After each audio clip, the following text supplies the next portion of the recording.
Je m'appelle Émilie Malos, je suis l'auteur et la codramaturge avec Bill Yaba et Dominique Leclerc de la pièce de théâtre Empreinte. Empreinte est née d'une commande d'écriture avec deux contraintes principales. La première, c'est qu'on savait à l'avance qu'il y aurait avec les comédiens sur scène une IA qui devrait faire partie des personnages. D'autre part, une thématique, celle de la transmission, avec la question: que voulons-nous transmettre en tant qu'individu à l'humanité? Quand on a fait le lien avec d'une part l'intelligence artificielle et d'autre part la question de la transmission, on s'est rendu compte que, en vérité, peut-être, on avait mis le doigt sur ce qu'est en train de devenir la transmission dans le monde contemporain. Aujourd'hui, on dépend énormément des intelligences artificielles et de plus en plus, et on a tendance à vouloir toujours plus en dépendre d'ailleurs, pour à peu près toutes les décisions de notre vie. Nous confions aussi à Internet nos données, et c'est de cette manière qu'on transmet de plus en plus. Ce faisant, on perd aussi d'une certaine manière le contrôle sur le processus de transmission, parce que quand une fois que c'est mis en ligne, on ne sait plus qui, quand, quoi, comment, ou même ce que l'on transmet.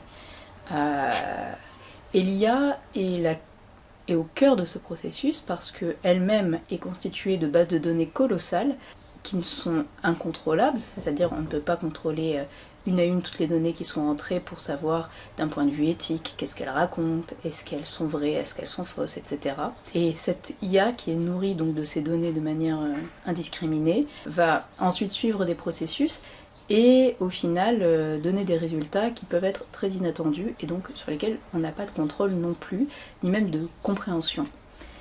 Et c'est à ces IA qu'on transmet de plus en plus, et en retour, ce sont elles qui nous transmettent de plus en plus, de telle sorte que l'IA est devenue une sorte de pont dans les transmissions, dans beaucoup des processus de transmission contemporains.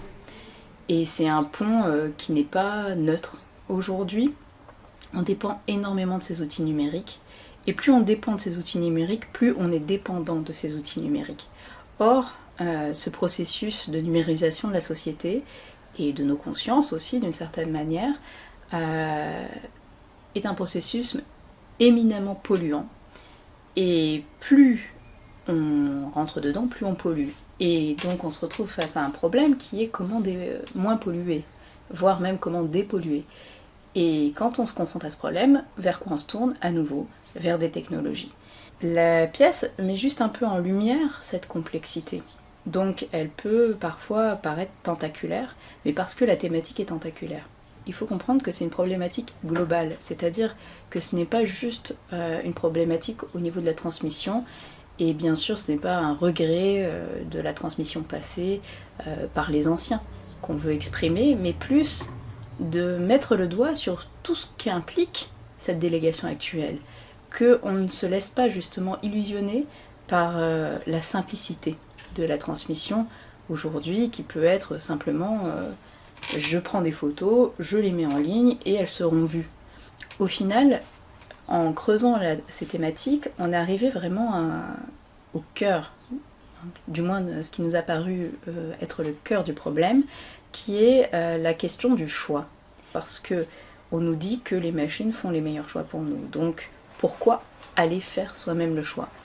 Or, comme je disais, ça nous met directement dans un engrenage vicieux, puisque plus on délègue nos choix, moins on en fait, et moins on est capable d'en faire.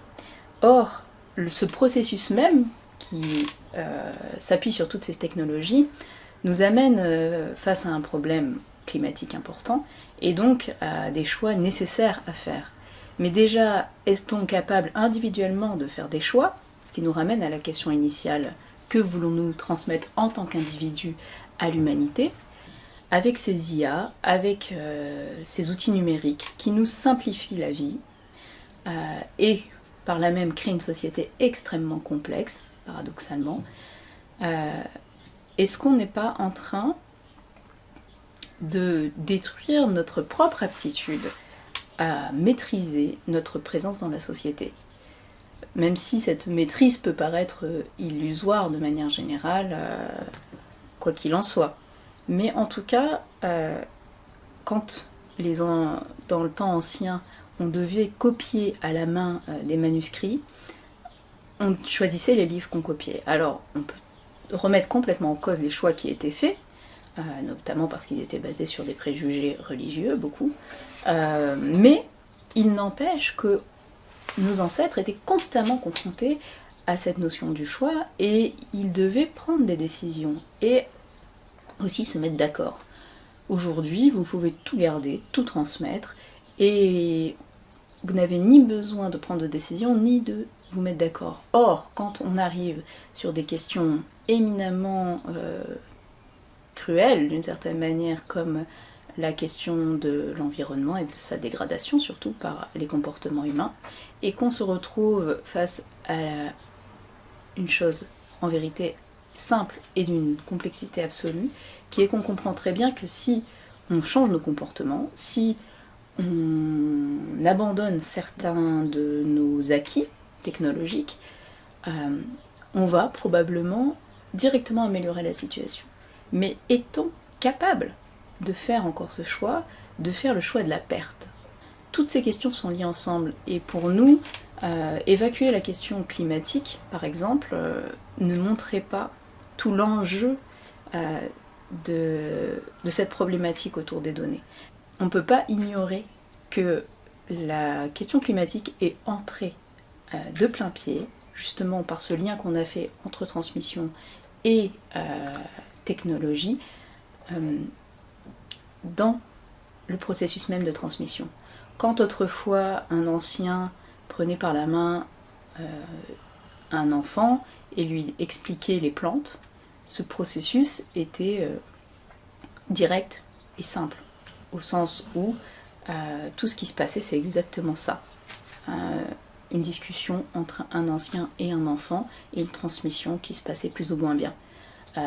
Aujourd'hui, quand le même ancien crée une vidéo, la met en ligne, la partage pour transmettre, avec l'intention de transmettre au plus d'enfants possible ses bonnes intentions et sa connaissance, au final, ça implique d'énormes technologies, toute une dépense énergétique colossale et aussi une déresponsabilisation par rapport à la transmission, parce que vous ne savez, comme je le disais plus tôt, ni à qui, ni pourquoi, ni comment, ni quand, ni ce que vous transmettez.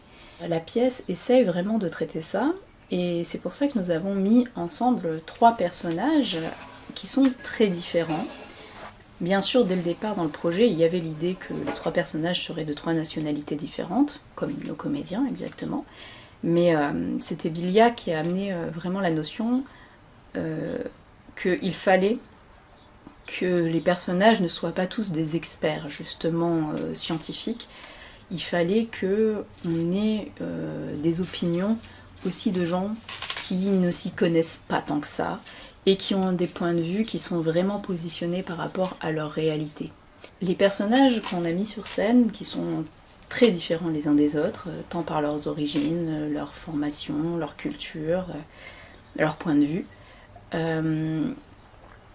sont une métaphore un peu des discussions qu'on peut avoir à des échelles internationales justement, où chacun finalement regarde ses intérêts, chacun regarde ses acquis, chacun regarde ses frustrations et se sent incapable d'une certaine manière d'abandonner son côté, mais ne voit pas pourquoi les autres, de leur côté, ne sont pas prêts à abandonner. On se retrouve forcément dans des rapports de force, mais dans la pièce, on a fait en sorte que ces rapports de force s'égalisent, qu'il n'y ait pas la possibilité pour l'un ou l'autre de prendre le dessus. Et résultat, ça nous permet de vraiment mettre en scène cette question du choix, parce que ce n'est pas un choix qu'on fait juste pour soi, mais c'est un choix global. Ça nous a ramené un peu à cette question que les gens peuvent soulever chaque fois qu'on leur demande de faire un effort individuel et qu'ils disent « mais moi si je fais l'effort, les autres ne le font pas, donc ça ne changera rien ». Et nos personnages se positionnent vraiment sur cette ligne, on peut dire, voire même sont un peu plus extrêmes parce qu'ils attendent des autres qu'ils fassent un effort que eux-mêmes ne vont pas faire. Avec différentes raisons. On a mis bien sûr en avant différentes raisons qui peuvent être exprimées, notamment dans des débats de très haut niveau, comme la question de ce qu'on appelle la dette écologique. Au final, c'est toujours une façon de botter en touche, parce que le problème est là, et le problème, qu'on l'ait causé ou pas, on en vit les conséquences.